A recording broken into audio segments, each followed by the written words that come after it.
Baltistan division میں عاشورہ محرم روایتی جوش و جذبے اور عقیدت و احترام سے منایا جاتا ہے۔ بلتستان ڈویژن میں سب سے بڑا اجتماع اور بڑے ماتمی جلوس کرد و شہر میں برآمد ہوتے ہیں۔ شبیہ تابوت، علم اور ذوالجناح کے برآمد ہونے والے ان جلوسوں میں بڑی تعداد میں عزادار شریک ہوتے ہیں، جو سیاہ پوش ہو کر ماتم داری اور سینہ زنی کرتے ہوئے نواسۂ رسول حضرت امام حسین علیہ السلام اور دیگر شہدائے کربلا کو خراج عقیدت پیش کرتے ہیں۔ بلتستان ڈویژن میں عاشوراء کے سلسلے میں مجموعی طور پر 1223 مقامات پر عزا کی مجالس منعقد ہو رہی ہیں۔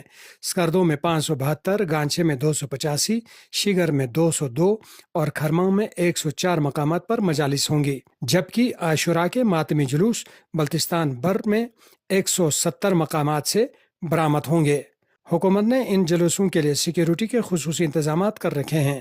بلتستان میں 8 مقامات کو انتہائی حساس، 79 مقامات کو حساس، جبکہ 33 مقامات پر معمول کی سیکیورٹی فراہم کی جا رہی ہے۔ عزادار ان جلوسوں میں شرکت اور ماتم داری کو اپنے لیے باعث سعادت سمجھتے ہیں۔